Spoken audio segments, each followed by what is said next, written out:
జై శ్రీరామ్ అందరూ ఎలా ఉన్నారు? బాగున్నారండి? మేమైతే చాలా బాగున్నామండి. బయట వీధిలోని బ్యాండ్ సౌండ్ అవుతుందని బయటికెళ్ళి చూసానండి. అమ్మవారికి సారీ పట్టుకెళ్తున్నట్టున్నారండి ఆడవాళ్ళందరూని. మన బలుసులమ్మ తల్లి గుళ్ళో కూడా రేపు ఆదివారం ఏకాదశి పడింది గదండీ!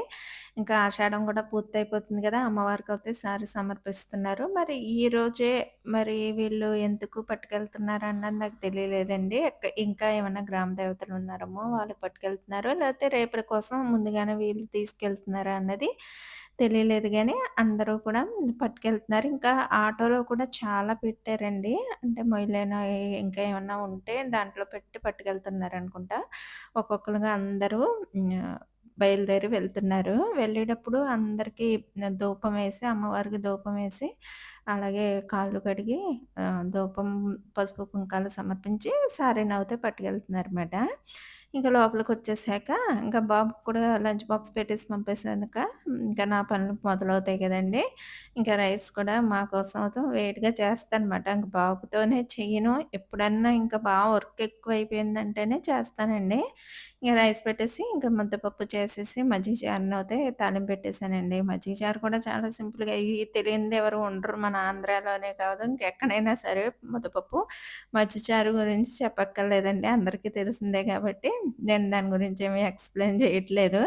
నేను ఈ విధంగా చేసేసుకుంటాననమాట. కందిపప్పునయితే ముందుగానే ఒక గంట, అరగంట నానబెట్టేసుకొని ఉంచుకుంటాను. కుక్కర్‌లోనే అయి పెట్టనండి. నేను ఏది కూడా నా వీడియోస్ ముందు నుంచి చూసి వాళ్ళందరికీ తెలుసు నేను కుక్కర్ వాడనండి. ఎందుకంటే ఒకసారి డాక్టర్ గారి దగ్గరికెళ్తే హోమియోపతి డాక్టర్ గారి దగ్గరికి కుక్కర్‌లో కుక్ చేసుకోకూడదండి. గ్యాస్ ప్రాబ్లమ్స్ వస్తాయి అన్నారండి. పప్పు మెయిన్‌గా పెట్టుకోకూడదంట. మీకెవరికన్నా తెలిస్తే కామెంట్ చేయండి. ఇంక అప్పటినుంచి కుక్కర్ వాడనండి. మామూలుగానే స్టవ్ మీదే వంట చేసేసుకుంటాననమాట. ఒక అరగంట, గంటో నానబెట్టేసుకుంటే తొందరగా ఉడికిపోతుంది గదా!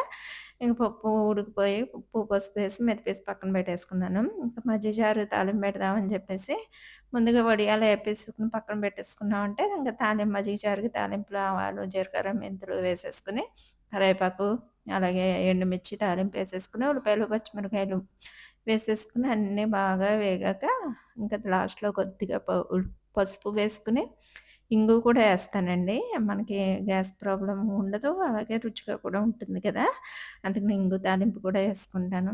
తాలింపులన్నీ వేగాక మజ్జిగలో కొంచెం ఉప్పు వేసి కలిపేసి పెట్టుకుంటాను. ఈ తాలింపుని దాంట్లో ఏసేసుకుంటే ఇంక మజ్జిగ చారు కూడా రెడీ అయిపోయిందండి. అన్నం, పప్పు, అలాగే చిప్సు, ఇంకా మజ్జిగ చారు అన్నీ రెడీ అయిపోయినాయండి. అలాగే నేను భోజనం ఎలా చేస్తాను అనేసి చాలామంది అడిగారు. అసలా ఎలా తింటారు అనేది. అంటే ఎలా తింటారంటే తక్కువ, ఎక్కువ అని ఉంటాయండి. నాకు కొంచెం ఆకలి బాగా తక్కువండి. నాకు పని మీద ఉన్న ఇంట్రెస్టు తిండి మీద ఉండదు. ఎందుకో నాకు తెలీదు. మా వారు కూడా అంత మాట తిడతారండి. తిండి తినాలి. అప్పుడే పని జేసుకోవాలి. అప్పుడు నీరసం ఉండదు అంటారు. కొందరికి కొన్ని ఎనర్జీస్ ఉంటాయంటారు చూసారా? నాకేంటంటే నాకు ఎనర్జీ మాట. నాకెంత పని జేసుకున్నా నీరసం అనిపిచ్చదు గానీ, ఖాళీగా ఉన్నానా ఇంకెంత నీరసంగాను ఇంక పని జేయలేనేమో ఏంటో అనేసి అలా డల్‌నెస్ అయిపోతూ ఉంటానమాట. అందుకని ఇంక 24 గంటలు కాకపోయినా 12 గంటలు లేచి ఉన్నంత సేపు మాత్రం ఏదో పని జేసుకుంటూనే ఉంటానండి. వర్క్ లేకపోయినా ఆ రోజున ఏదో కల్పించుకుని ఇల్లు క్లీనింగ్‌లనేది ఏదో ఒకటి చేసుకుంటానే మా ప్రతి ఆడవాళ్ళు అంతేలెండి. ఇంకా నా లంచ్ ప్లేట్ చూసారు కదా! అన్నం, పప్పు, ఆవకాయి, నెయ్య, ఇంకా అప్పడాలు, చిప్స్, మజ్జిగ చారు, లాస్ట్‌లో పెరుగు. పెరుగన్నం లేకపోతే మన ఆంధ్ర వాళ్ళకి కడుపు నిండదు కదా! లాస్ట్ పెరుగన్నంతో కంప్లీట్ చేసేస్తాను. అదయ్యాక మెటీరియల్ వచ్చిందండి. ఈసారి మెటీరియల్ అయితే అస్సలు రాలేదు. వర్షాలు కదా! ఈ ఆకులయి అంటే కొబ్బరాకులతోనే తీస్తారు. రేకులు అయి తడిచిపోయి సరిగ్గా మండక రేకులు కూడా ఎండగా ఉన్నప్పుడు తీస్తే రేకు మనకి బావుంటది. క్రిస్పీగా వస్తది. వర్షాకాలం కొంచెం ఆ గాలికి ఆటిలకి మెత్తబడిపోతుందండి రేకు. ఎంత డ్యామేజ్ వచ్చిందో చూసారా? మొత్తం రేకులన్నీ సగానికి సగం డ్యామేజే వచ్చింది. ఇంకా అయన్నీ ఎంచుకొని పక్కన పెట్టేసుకుంటానండి. మధ్య మధ్యలో ఎంచుకోకుండా పక్కకు పెట్టుకోకుండా ఉంటే ఇంక మంచి వాటిలో ఇయి కూడా కలిసిపోయి చుట్టేటప్పుడు చిరాకొచ్చేస్తూ ఉంటదన్నమాట. అందుకని ఈటిలన్నీ సెపరేట్ చేసేసుకొని, అప్పుడు మంచియన్నీ సెపరేట్ చేసుకొని, ఇంకా పూతరేకులైతే చుట్టడం స్టార్ట్ చేస్తానన్నమాట. ఇంకా అలాగే పూతరేకులు కూడా చుట్టేసానండి. ఓ 10 బాక్సుల దాకా ఒక ఆర్డరు తీసుకున్నాను నిన్న. ఎందుకంటే కొంచెం పనులున్నాయండి. వేరే పనులున్నాయి. ఇంక బ్యాంక్ పనులయి కూడా చాలా ఉన్నాయండి. అందుకోసమే తక్కువే తీసుకున్నాను. ఒక ఆర్డరే తీసుకున్నాను. ఒక 10 బాక్సెస్ ఎన్నో ఉన్నాయండి. అయి చుట్టేసి ఇంకా ఇంట్లో కొంచెం పని జూసుకొని నేను మధ్యాహ్నం కూడా ఏం తింటానో చెప్తానండి. మధ్యాహ్నం ఒక్క జాంకాయే తింటాను. ఇంక అంతకంటే ఎక్కువ తినను. డైలీ జాంకాయ తింటాం. ఈయన, నేను మధ్యాహ్నం స్నాక్స్ మాకదే. మా వారైతే టీ తాగుతారు. నేను తాగాలంటే తాగుతాను. లేకపోతే ఇంక తాగనండి. నా పెళ్ళికి మా వారైతే టీలు ఎంతలా అసల టీ పిచ్చంటే మా ఆయనకి ఎంత పిచ్చంటే అంత పిచ్చండి. మా వారే కాదు, ఇంకా మా అత్తగారింట్లో అందరూ టీయే. మా బావగారేంటి, మా అత్తగారేంటి, అలాగే మా మామగారు, వాళ్ళ అమ్మగారు, వాళ్ళ నాన్నగారు, ఈయన ఇంక మొత్తం ఫ్యామిలీ అంతా టీ ఫ్యామిలీ. నాకు పెళ్లి ముందు అసలు నేను టీ గాని, పాలు గాని ఏమి తాగేదాన్ని కాదండి. ఇప్పటికి కూడా చాలా తక్కువ. ఉదయం తాగితే ఒక కప్పు టీ తాగుతానంతే. ఇంక మధ్యాహ్నం అయి తాగాలని ఏమి ఉండదు. నాకు అలవాటు చేసేసింది వీళ్ళే మాట. వాళ్ళ అలవాటుని కూడా చెడగొట్టేసానులెండి. రోజుకి ఒక 10, 15 అసలు ఇంకెవరైనా ఇచ్చినా ఇంట్లో ఎన్ని సార్లు పెట్టిచ్చినా కూడా అసలు వద్దనరండి. రాత్రులు 9, 10 అయిపోయిన తర్వాత కూడా ఒక్కోసారి టీ పెడతావా అని అడిగేవారుమాట. నాకు ఒళ్ళు మండిపోయేదిమాట. ఇంకసల అలా అలా మెల్లిగా మేము వేరైపోయాక తగ్గించేసానమాట ఈయన్ని. మా అత్తగారైతే ఇప్పటికి కూడా తాగుతూనే ఉంటారండి. ఏ టైము, పాడు ఏముండదు. ఆవిడకి అంటే కొందరికి ఎనర్జీ అదే కాపోతే మరీ అంతలా ఉండకూడదని నేననుకుంటాను. ఈయనకైతే మానిపిచ్చేసానులెండి. ఇంకా ఓ రోజుకొక 4, 5 సార్లు మాత్రం కంపల్సరీ తాగుతారు. ఉదయం 2 సార్లు, మధ్యాహ్నం నేనొకసారి ఇస్తాను. బయట ఫ్రెండ్స్‌తో ఒకసారి తాగుతారట. ఒకసారని నాతో చెప్తారు గానీ ఇంకెన్ని సార్లు తాగుతారో నాకు తెలీదండి. ఒక్కోసారి నా వర్క్ ఎలా ఉంటుందంటే నాకే అర్థం కాదండి. ఎంత వర్క్ చేసేసుకున్నాక హాయిగా పడుకుందామని చూస్తాను. కాకపోతే పడుకోవడానికి అవ్వదండి. బ్యాంక్ పనులున్నాయని చెప్పాను కదా! మళ్ళీ బ్యాంక్ పని చూసుకోవటానికి ఇంకా పార్సిల్ కూడా ఇంక పట్టుకుని ఎళ్ళిపోయానమాట. ఇంకా పార్సిల్ వేసేసుకొని బ్యాంక్ పని కూడా చూసేసుకుందామని బ్యాంక్ పనిని ముందుగా చూసుకున్నాం. మళ్ళీ టైం దాటేస్తే మళ్ళీ బ్యాంకు క్లోజ్ చేసేస్తారు కదా! అనేసి కొంచెం బ్యాంక్ పనయితే చూసుకొని అప్పుడు డీటీడీసీకెళ్ళామండి. ఎక్కువగా డీటీడీసీకేస్తాం, ఐసీఎల్‌కేస్తామండి. 2 మనకి అనుకూలంగానే ఉంటాయి కాబట్టి ఏది సర్వీసు స్పీడ్‌గా ఎళ్తుందంటే అలాగే ఏస్తామండి.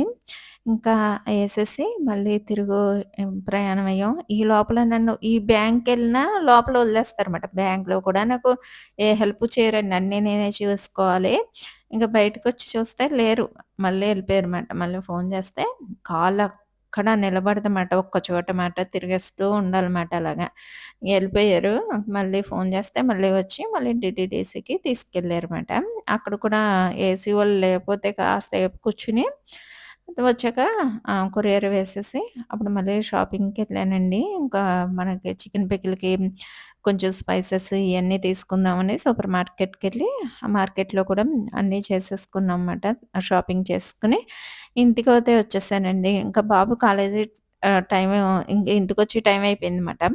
ఇంక బాబుకి ఏదైనా స్నాక్స్ చేయాలి కదా! అనేసి కొంచెం హడావిడిగానే వచ్చేసాను. ఇంకా తీసుకోవాల్సినవి చాలా ఉన్నాయి గానీ, ఆ టైం అయిపోతే ఇంకా బయట కూర్చుంటాడు.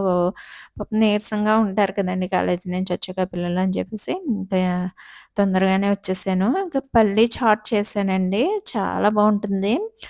మంచిది కూడా కదా! బయట ఫుడ్‌ల కన్నా కొంచెం పల్లీలతో చేసుకుంటే బావుంటుంది. పల్లీ చాటు పల్లీలు వేయించుకొని చేసుకోవచ్చు. అలాగే డీప్ ఫ్రై కూడా చేసుకుంటారు. నేను కొద్దిగా ఆయిల్ వేసి వేయించి చాట్ చేసేసాను. అలాగే పల్లీలని ఉడికించి చేసుకున్నది కూడా టేస్ట్ చాలా బావుంటుంది. 2 విధాలుగా చేసుకోవచ్చండి. హ్మ్. లోపలికి ఏదోలాగా మంచిగా ఎళ్ళాలని చెప్పేసి కొద్దిగా ఆయిల్ తక్కువేసి ముందుగా పల్లీలని వేయించేసుకొని, ఉల్లిపాయ ముక్కలు, పచ్చిమిరపకాయ ముక్కలు, చాట్ మసాలా, అలాగే కొంచెం కారప్పొడి, ఉప్పు అన్నీ ఏసి కొత్తిమీర ఏసేసి, నిమ్మకాయ పిండేసుకొని ఇంక చాట్ చేసి వాడికి పెట్టేసానమాట. ఇంకా నేను తెల్లవార ఎప్పుడు లేస్తానని కూడా చాలామంది అడుగుతున్నారు. ఎంత తొందరగా నీట్‌గా మీకన్ని పనులు ఎలా అయిపోతున్నాయి అంత తొందరగానే అనేసి కామెంట్ చేస్తున్నారు. తెల్లవారుజామున నాకు ఎప్పుడు కూడా 4కి లేవటం అలవాటండి.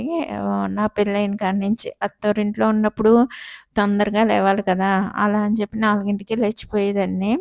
ఇంకా అలా అలవాటయిపోయింది. ఇప్పుడు కొంచెం అమ్మగారింటికెళ్ళినా లేట్‌గా లేద్దామన్నా ఇంక లేవలేను. ఇంకా 4కి మెలుకువ వచ్చేస్తది అంతేనండి ఇంకా.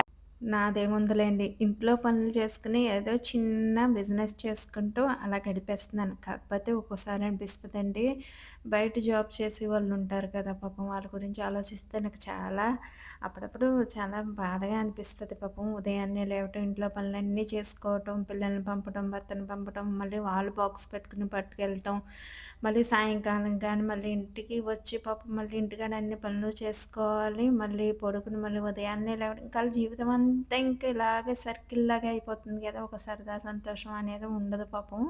అలా ఆలోచించుకుంటే నాది చాలా బెటర్ లైఫ్ అని నాకనిపిస్తుందండి.